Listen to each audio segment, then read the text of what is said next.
Hey, I'm Craig, and today for the Surfboard Guide, we're going to check out the Beach Buggy 2 by Matt Biolis for Lost Surfboards.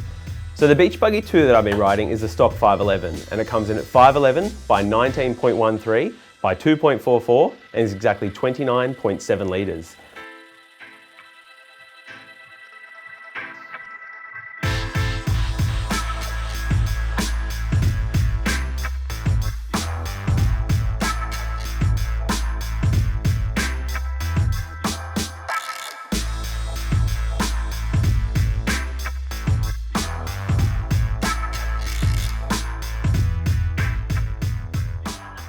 So the Beach Buggy 2 is Taj Burrow's new pro model with Matt Biolis and Lost Surfboards.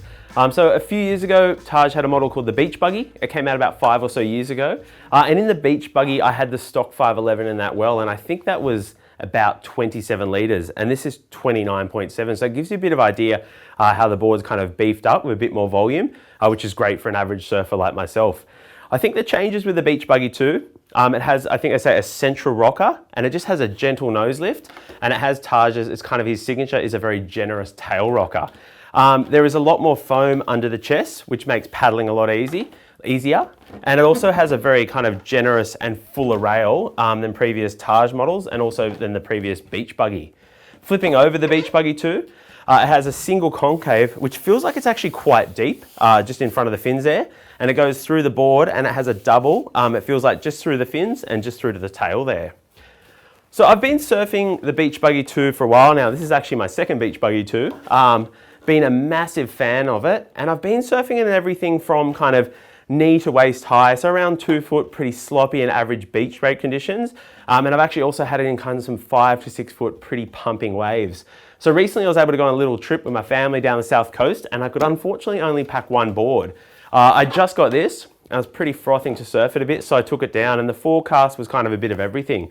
So I actually got a few days where it was absolutely pumping, kind of 5 to 6 foot, pretty hollow and heavy beach breaks, and this thing went mental. What I really enjoyed in it though was this foam under the chest made paddling into waves with kind of some late and steep takeoffs really easy. Instead of having those really late and critical kind of drops, I was able to get into them nice and easy. And the rail line held really well through some steep sections, through some barrels, and also through some pretty critical waves. The board really performed.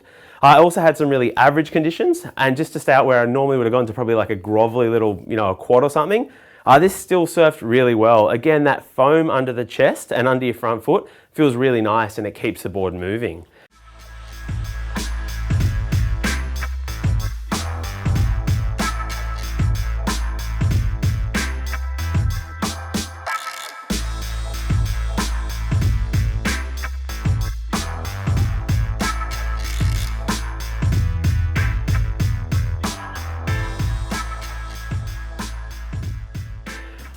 In the Beach Buggy 2, I've actually been able to ride a whole bunch of fins.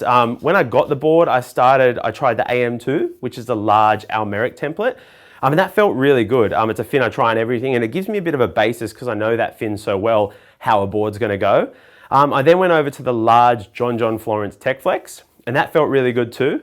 And then I came across this large, this is the Lost, like the Mayhem Matt Biolis Future fin. I'd never ridden this fin before.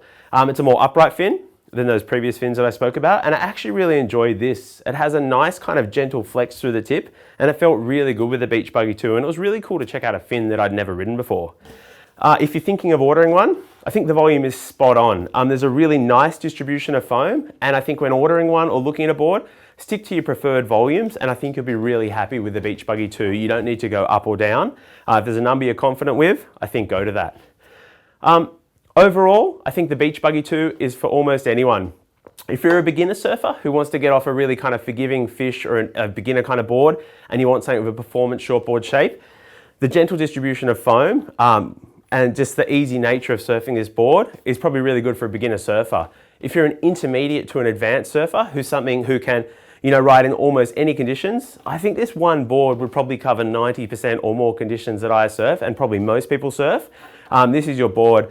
At a pro level, you can be doing some really critical surfing on it, and at intermediate level, you can really enjoy your surfing on this board as well. I've definitely enjoyed checking it out, and it's one of my new favorite boards of this year, and hopefully you get a chance to check one out too. Thanks so much for watching today. Hey, thanks so much for watching today.